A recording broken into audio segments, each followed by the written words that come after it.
नेहमी मी तुम्हाला चॅलेंजेस देत असते, पण कालचा दिवस हा माझ्यासाठी खूप चॅलेंजिंग होता. अचानक दोन्हीही मेडने सांगितलं की येणार नाही आणि मग सकाळी उठल्याबरोबर नाश्त्यापासून ते संपूर्ण घराची साफसफाई आणि जेवण हे सगळं कसं करायचं, काय-काय करायचं, हा सगळा विचार. पण म्हटलं नेहमी आपण दुसऱ्यांवर डिपेंड राहणं हे बरोबर नाही आहे. ॲक्चुअली 19 वर्ष आय-सी-आय-सी-आय बँकमध्ये जॉब करत असल्यामुळे 10 तासाची ड्युटी आणि 3 तासाचा येण्या-जाण्याचा प्रवास. सो 13 तास घराच्या बाहेर असल्यामुळे डिपेंडन्सी वाढली होती मेड्सवर आणि ती सवय पुढे कॅरी फॉरवर्ड होत गेली. आता जरी 1.5 वर्ष घरी असले तरी मेड आहेत घरी. आणि काल असं कुठेतरी असं वाटलं की आपण एक चॅलेंज घेऊया, की घरात आता कोणी नसताना आपण कसं मॅनेज करायचं. सो दॅट मी म्हटलं चला आपण हे करूया, करू शकते मी. आणि मग सुरुवात केली नाश्त्याने. तांदळाचं पीठ होतं, पिठाचे घावणे केले, छान चटणी बनवली. मग अजून अजून काहीतरी पौष्टिक करावं म्हणून मग नाचणीचे घावणेसुद्धा बनवले. छान झाले. जेव्हा आपण एखादी गोष्ट करतो आणि ती जर व्यवस्थित झाली तर अजून आपल्याला उत्साह येतो. मजा वाटली, सगळ्यांना आवडले. संकल्प कधीच खात नाही माझा मुलगा. त्याला साऊथ इंडियन फूड आवडत नाही. घावणे म्हणजे डोसा त्याला नाही आवडत. परंतु काल त्याला चटणी खूप आवडली, खूप छान आवडीने खाल्ली. आणि नाचणीचे जे घावणे केले होते ते विनायकला म्हणजे माझ्या हस्बंडला आवडले. सो त्यानेसुद्धा ते आवडीने खाल्लेत, ॲप्रिशिएट केलं. सो थोडासा उत्साह वाढला की अजून आपण आता काहीतरी करूया.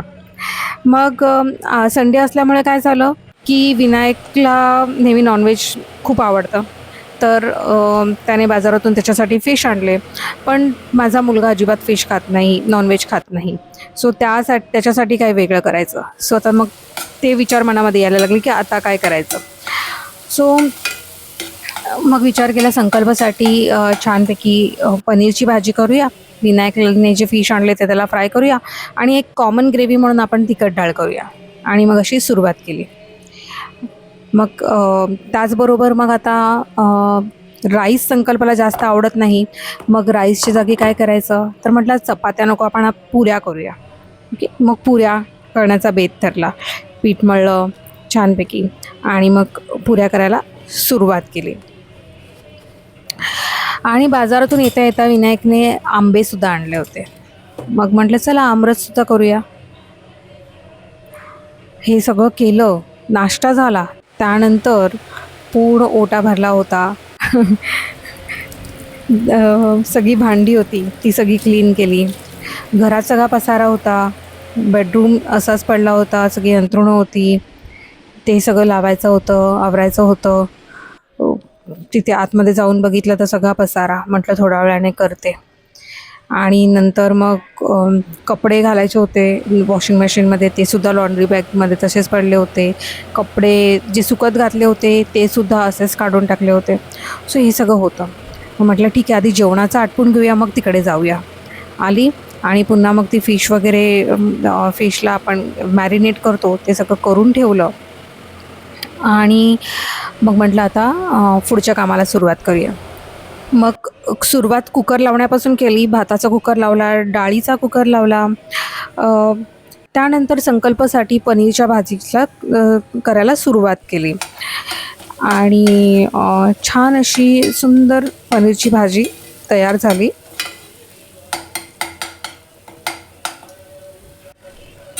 तुम्ही बघू शकाल, खूप टेम्पटिंग अशी पण, आणि ॲक्च्युली चव पण खूप छान झाली होती. संकल्पाला खूप आवडली पनीरची भाजी कालची. त्यानंतर मग विनायकसाठी फिश फ्राय करून घेतले. फिश पण खूप छान फ्राय झाले, खूप टेस्टी झाले होते. आणि मग फायनली डाळ फोडणीला घातली. तिखट डाळ केली होती, दाल तडका टाईप. आणि डाळसुद्धा खूप सुंदर झाली.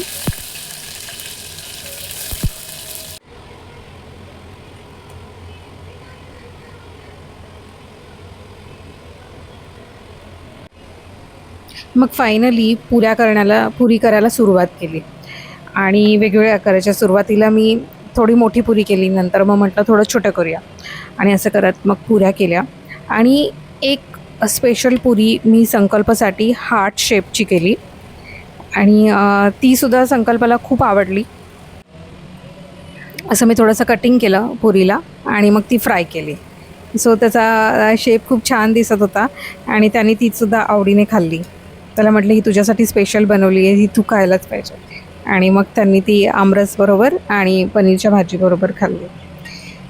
हे सगळं झालं आणि मग तेल होतं गरम म्हणून म्हटलं पापड आहेत तर पापड तळूया. पापडसुद्धा तळले आणि असं हे मग संकल्पचं ताट सुंदर सजवलं आणि त्याच्यासमोर नेऊन ठेवलं. तो पण खूप खुश झाला. मम्माने आज सगळे एवढे इन्ग्रेडियंट्स बनवले आहे, आयटम्स बनवले आहेत म्हणून आणि खूप छान त्याने मनसोक्त जेवण केलं. सिमिलरली विनायकने सुद्धा. आणि त्यानंतर जो पसारा सगळा होता मग ते भांडी आणि मग सगळं आवरायला घेतलं. पटापट सगळी कामं केली. वॉशिंग मशीनमध्ये कपडे लावले.